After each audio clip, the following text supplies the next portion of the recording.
Please pay attention to this. Call your mom if you need to. The truth matters, but only if you hear it. And this week, in the final days before the election, this is what the millions of Americans who tuned into Fox News saw.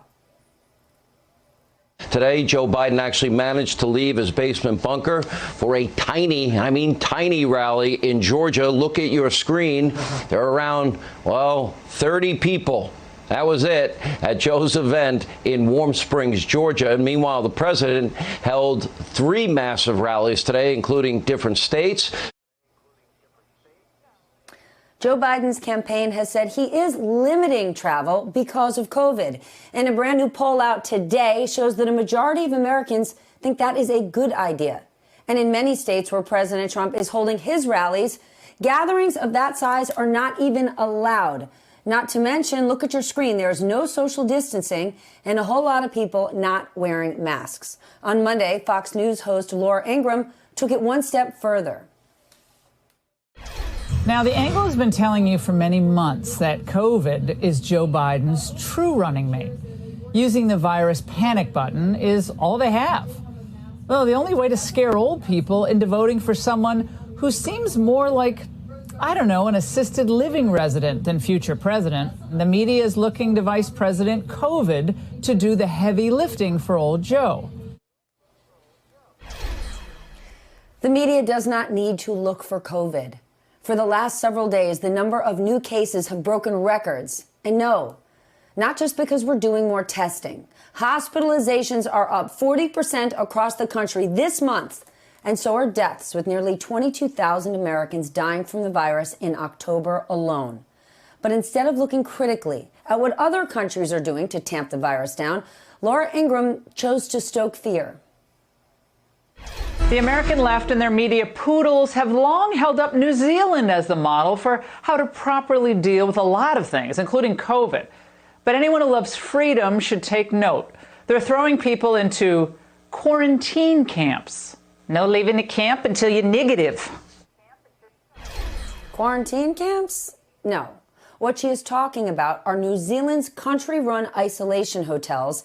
But that sure sounds scary if you didn't know that. She also used an old clip of New Zealand Prime Minister Jacinda Ardern talking about the hotels after her country beat community transmission for the first time back in June. Yet Ingraham says that policy was new and in response to the rising COVID case numbers. Not true.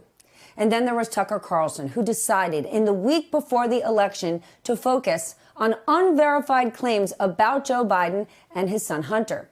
This interview you see with Tony Bobulinski, Hunter's former business associate, who alleges that Joe Biden was involved in a business venture with a Chinese oil company, drew an audience of more than 7.5 million people.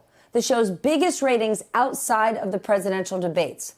Tucker has complained that the media isn't talking about his interview. So let's talk about it. The Wall Street Journal reported that the proposed venture never received any funding or completed any deals. Wall Street Journal reported that. And when they reviewed corporate records, they found no role for Joe Biden. NBC News has reached out to Bobulinski when he first made these allegations, but he didn't respond. But Fox News is not just reporting these claims, their hosts are using it to sow doubt in the election that is happening right this minute. According to Google Trends data, guess what has been trending over the last few days? Can I change my vote? And Hunter Biden. So it appears maybe people who voted for Biden because of Hunter, his son, they want to change their votes. Almost 80 million Americans have already cast their vote in this election, and there's no evidence that millions want to change their vote over this. And to add insult to injury, Fox's Greg Gutfeld used this so-called story to casually float the idea of a constitutional crisis before we even know the election's outcome. Why don't the Republicans start a preemptive impeachment on Joe Biden in case he wins? They could actually start it tomorrow. We are now 4 days away from the election, and the truth is more important than ever. The truth is that we are in the middle of a pandemic.